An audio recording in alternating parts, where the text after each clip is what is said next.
ዜና በተሰማ ጊዜ ለቤተሰቦቿ እረፍትም ሐዘንም ፈጥሯል። እረፍት የተሰማቸው ትሙት ትዳን ሳያውቁ 1 ዓመት ሙሉ ሲፈልጓት የነበሩት ወላጆቿ አስከሬኗ መገኘቷን ተከትሎ ቁርጣቸውን አውቀው መሞቷን ማረጋገጣቸው ሲሆን የልጅን አስከሬን ያክል ነገር አግኝተው ግን ሰላም መቀመጥ አልቻሉምና ሐዘናቸው ብርቱ ሆኖባቸዋል። በአሜሪካ የሚኖሩ ኢትዮጵያውያንም ቢሆኑ ነገሩ እንደ ቀላል ነገር ሊያልፉት አልቻሉም። የሀገራቸው ልጅ የሆነችው ወጣት እንዲህ በሚያሳዝን ሁኔታ ሕይወቷ አልፎ ሲገኝ ከሐዘናቸው ባሻገር ስጋትም ጭምር አድሮባቸዋል። የኔስ የልጅስ ዕጣ ፈንታ ምን ይሆን? እቺ ልጅ የገጠማት የከፋ ነገር በኔ ቤተሰብ ላይ ላለመድረሱ ምን ማረጋገጫ አለኝ በሚል ከፍተኛ ፍርሃት ውስጥ ወድቀዋል። በሌላ በኩል የወጣቷ ኢትዮጵያዊ አሟሟት ግን ለብዙሃን ግራ አጋቢ ሆኗል። በተለይ አስከሬኗ ለ1 ዓመት ያህል የቆየበት መንገድ ለማመን የሚቸግርና ግልጽ ባለመሆኑ አጠያያቂነትንም ፈጥሯል። ለመሆኑ እቺ ምስኪን ምን አጋጠማት? ሕይወቷ የተነጠቀበት ዋነኛ ምክንያትስ ምን ይሆን? ቤተሰቦቿ ለ1 ዓመት ያህል እሷን ለማግኘት ያሳለፉት መከራ እንዴት ያለ ነው? አሁን ደግሞ ጥልቅ የሆነ ሐይቅ ውስጥ እንደ ቀልድ ሕይወቷ አልፎ ሲያገኟት ምን ተሰማቸው? ወጣቷ ወደ ሐይቁ የሄደችው ለምንድን ነው? አስከሬኗ ለ1 ዓመት ያህል የሰነበተበት አወዛጋቢ ነገርስ እንዴት ያለ ነው? በዚህ ሳቢያም አሜሪካ የሚኖሩ ኢትዮጵያውያንስ የገጠማቸው ስጋት ምን ይሆን? ሁሉንም በዝርዝር እንነግራችኋለን። እንደምናችሁ የምንወዳችሁና የምናከብራችሁ የጎራ ስቱዲዮ ቤተሰቦቻችን በተለያየ ዓለም ክፍል ሆናችሁ ቻናላችንን ተቀዳሚ ምርጫ አድርጋችሁ ስለምትከታተሉን እናመሰግናለን። ጎራ ስቱዲዮ እንዲህ ያሉትን ወቅታዊ፣ ማህበራዊ፣ አለፍ ሲል አዝናኝና አስተማሪ የሆኑ ልዩ ልዩ ታሪኮችን እየዳሰሰ ወደ እናንተ ውድ ተመልካቾች የሚያቀርብ ሚዲያችን ነው። ዛሬም ከአሜሪካን ሀገር የሰማነውን ይህንን መረጃ እንዲህ ወደ እናንተ ልናደርስ ነው። ጌታቸው በላይ የመሰናዶ አዘጋጅና አቅራቢ ነኝ። እስከ መጨረሻው ከኛ ጋር ተሆኑ ዘንድ በመጋበዝ ወደ መሰናዶ እንሻገር።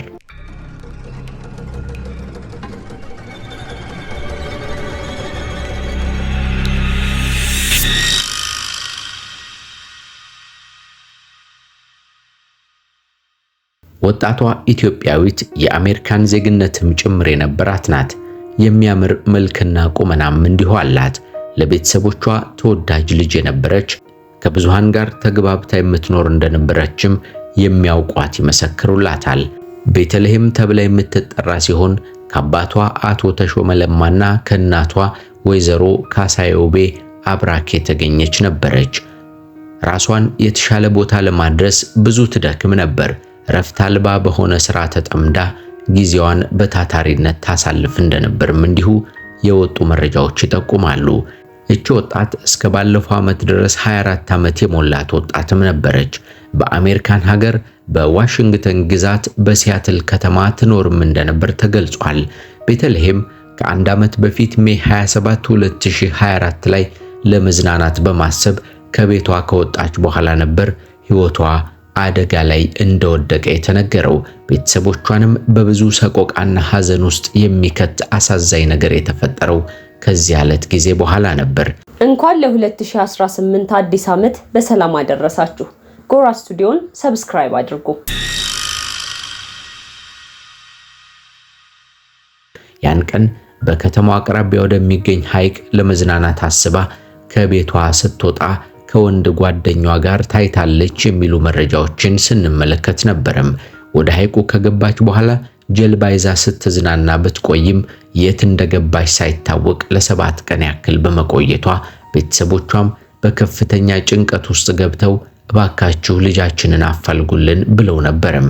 ይህንንም የቤተሰቦቿን ጥሪ በርካታ ዓለም አቀፍ ሚዲያዎችም እየተቀባበሉት ቆይተዋል። እናቷ ወይዘሮ ካሳዮቤም እባካችሁ ድረሱልኝ፣ ልጄንም አግኙልኝ፣ በዚህ ክፉ ጊዜ ልጄ ከጠፋች 7 ቀን አለፋት፣ እባካችሁ አፋልጉኝ እያሉ ማልቀሳቸውን በወቅቱ ወጥተው የነበሩ መረጃዎች ይጠቁማሉ። እንዲህ የልጃቸውን መዳረሻ ሲፈልጉ የነበሩት ወላጆቿ ልጃቸውን በሚመለከት የወጡ መረጃዎች ትክክለኛ ነገር ስላልነበራቸው ትሙት ትዳን እንኳን ሳያውቁ እንዲሁ በሐዘን ውስጥ ሰነባብተው በብዙ መረበሽ ውስጥ ቆይተው ለአንድ ዓመት ያህል አሳልፈዋል። አንዳንዶቹ መረጃዎች ስትዝናና ከነበረችበት ጀልባ ወድቃ ወደ ሐይቁ ገብታለች የሚሉ ናቸው። ወደ ሐይቁ ገባች የሚለው ፍንጭ እንዳለ ሆኖ ሰው ገፈተራት፣ በራሷ ዘለለችን ወይስ ደግሞ ድንገት ሳታስበው ከጀልባው ተንሸራታ ሰጥማለች የሚሉት አጠያያቂም ነበሩ። በዚህ ጉዳይ ላይ ጀልባውን የሚያሽከረክረው ሰውስ ምን አይነት አሻራ አለው? ለሞቷስ ምክንያት ይሆን የሚለውም ሌላ ጥያቄ ፈጥሯል። ከዚሁ ጋር ተያይዞ ጀልባውን የሚያሽከረክረው ግለሰብ በፖሊስ ቁጥጥር ስር ውሎ ስለተፈጠረው ነገር እንዲናገር ቢደረግም አሳማኝ የሆኑ ነጥቦችን ሊገኝበት አልቻለም ነበር። ተጨማሪ የአይን ምስክር ስላልነበረም ጉዳዩ ውስብስብ እንደሆነ ቆይቷል። በኋላ ቤተሰቦቿ በግላቸው ገንዘባቸውን ከፍለው የግል ኩባንያ በመቅጠር የልጃቸውን መዳረሻ ሲያፈላልጉ ቆዩ። በመጨረሻ የግል ኩባንያው የቤተልሔምን አስከሬን አገኘሁት በማለቱ የተፈጠሩት ነገሮች እውነት የሆኑበት፣ ቤተሰቦቿም ቁርጣቸውን አውቀው መሞቷን ያረጋገጡበትም ሆነ። ይህ ቢሆንም ያሟሟቷን ነገርና የአስከሬኗ ጉዳይ ግን አሁንም አወዛጋቢ ሆኖ ቀጥሏል። አስከሬኗ የተገኘበት መንገድ ምን ይመስላል? በምን አይነት ሁኔታ ውስጥስ ተገኘ? አስከሬኗ አወዛጋቢ የሆነበት ነገርስ ምንድነው? ተጠርጣሪው የጀልባ አሽከርካሪ የተናገራቸው ነገሮችስ ምንድናቸው? የወጣቷ ጉዳይ እንደገና ከአንድ ዓመት በኋላ በመነሳቱ ስለ ሁኔታው የተገነዘቡት አሜሪካ የሚኖሩ ኢትዮጵያውያንስ ስጋታቸው ምን ይሆን? አስከትለን እንመለከታቸዋለን። እንኳን ለ2018 አዲስ ዓመት በሰላም አደረሳችሁ። ጎራ ስቱዲዮን ሰብስክራይብ አድርጉ። ከአንድ ዓመት በላይ በዋሽንግተን ሐይቅ ውስጥ ጠፍታ የነበረችው የ24 ዓመቷ ኢትዮጵያዊት አሜሪካዊት ቤተልሔም ተሾመ ለማ አስከሬኗ ቤተሰቦቿ በቀጠሩት የግል ኩባንያ መገኘቱን የሲያትል ፖሊስ አስታውቋል ይለናል ያገኘነው መረጃ። ቤተልሔም ተሾመ ለማ ቀደም ብለን እንደነገርናችሁ ለመጨረሻ ጊዜ በሕይወት የታየችው በግንቦት ወር 2024 ዓ.ም ነበር። በወቅቱ በደቡብ ሲያትል ማርታ ዋሽንግተን ፓርክ አቅራቢያ በሚገኘው በዚያ ሐይቅ ውስጥ ላይ አንድ ሰው አደጋ ላይ መሆኑን የሚገልጽ ጥሪ ለ911 መድረሱን የሲያትል እሳት አደጋ መምሪያ አስታውቆም ነበረ። በፖሊስ ሪፖርት መሰረት አንድ የ48 ዓመት ሰው በወቅቱ በአልኮል መጠጥ ተጽዕኖ ስር ሆኖ ጀልባ በማሽከርከር ወንጀል ተጠርጥሮ ታስሮም ነበረ። እንደ ሪፖርቱ መኮንኖች ከሆነ ቤተልሔም ከጀልባው ጀርባ ላይ እንደነበረችና እንደወደቀች መረጃ ደርሷቸውም ነበረ። ተጠርጣሪው ግለሰብ ታዲያ ቤተልሔም የመታደጊያ ጃኬት ወይም ላይፍ ቬስት ሳታደርግ ከጀልባው ጀርባ ላይ ዘላ እንደወደቀች መናገሩ ተዘግቧል። በሰኔ ወር የቤተልሔም ቤተሰቦች በተጠርጣሪው ላይ የፍትሐ ብሔር ክስ መመስረታቸው ይታወቃል ይለናል ይሄው መረጃ። ክሱም ግለሰቡ ለቤተልሔም የመታደጊያ ጃኬት እንዳልሰጣትና ጀልባውን በአደገኛ ሁኔታ በማሽከርከር ቤተልሔም ወደ ቀዝቃዛው ውሃ እንድትወድቅ ማድረጉን ይገልጻል። ባለፈው ቅዳሜ ታዲያ የቤተልሔም ቤተሰብ ያቀረበው የግል ኩባንያ የሶናሰር ቴክኖሎጂን በመጠቀም አስከሬኗን በሐይቅ ግርጌ ላይ በማግኘቱ የሲያትል ወደብ ፓትሮል አስከሬኑን ለማውጣት ወደ ዋሽንግተን ሐይቅ ምላሽ መስጠቱ ነው የተነገረው። የኪንግ ካውንቲ ሕክምና መርማሪ አስከሬኑ የቤተልሔም ተሾመ ለማ መሆኑን ካረጋገጠ በኋላ የሞቷ መንስኤ መስጠም ነው በማለት ነው ሊወስን የቻለው። የቤተልሔም አስከሬን መገኘት ለቤተሰቦቿ ለአንድ ዓመት የቆየውን አሳዛኝ የፍለጋ ምዕራፍ የዘጋ ሲሆን ለፍትህ የሚደረጉት ትግል ግን ወደ አዲስ ምዕራፍ እንዲሸጋገር አድርጎታል ተብሏል። አንዳርጌ የተባለው አስተያየት ሰጪ ይህንን ዜና ከሰማ በኋላ በሰጠው አስተያየት እንዲህ ይላል። ይህ ድረስ በየትኛውም ሀገር ለምትገኙ ወገኖች ዘመኑ ከፍቷል። የየሀገሩን ግዛት ስርዓት፣ መመሪያና ደንብ ሕግ ማወቅ ግድ ይለናል። መጠቃትም የለብንም በማለትም ይናገራል። ለጊዜው ወደ የትኛውም ቦታ ብቻችንን ከተጓዝን አካባቢውን ለቤተሰብ ለቅርብ ሰው በመደወል በመጻፍ በምስል ማሳወቅ መረጃዎችን ማቀበል ይጠበቅብናል በማለት ይናገራል። አንዳርጌ ይቀጥልና እዚህ ሀገር ያሉ ሰዎች የሌላ ሀገር ዜጋ ሰዎችን እንደሚጠሉ በመጠቆምም ሌላ ቋንቋ፣ ቀለም፣ ጎሳ፣ ዜጋ፣ ባህል፣ ጾታ ሲመለከቱ ደማቸው የሚያፈላባቸው ኃይል ቅዱስ እግዚአብሔር የያዝልን በማለት ጸሎቱንም አድርሶ ሐሳቡን ይደመድማል። እኔም ማዝነው ለወላጆቿ ነው። ስንት ለፍተው አሳድገው ለማንም አውሬ በሆነ ሰው መበላት ብቻ እግዚአብሔር መጽናኛውን ይስጣቸው በማለት ቁጭቱን ያስቀመጠው ደግሞ ደሳለኝ ዘለቀ ነው። ኪዳን ወልደ አማኑኤል የወጣቷን ኢትዮጵያዊት አሟሟት በተመለከተ ግልጽ ያልሆኑትን ሐሳቦች በማንሳት ልዩ ልዩ ጥያቄዎችን አስቀምጧል። እንዲህ ይላል። በመጀመሪያ ነፍስ ይማር። የአስከሬን ምርመራው በደንብ መፈለግ አለበት። አስከሬኑ 1 ዓመት ሙሉ በውሃ ውስጥ ነበር ወይስ ከተወሰነ ጊዜ በኋላ ወደ ውሃው ተጣለም? ይህ ጥያቄ ሊመለስ ይገባል ይላል። ከመስጠሟ በፊት በሕይወት ነበረች ወይስ ተገድላ ነው ወደ ውሃው የተጣለችው? ይህም ሊመረመር ይገባል። ሕይወቷ ከማለፉ በፊት የደረሰባት አካላዊ ጉዳት ወይም መርዝ ነገርስ ነበርን?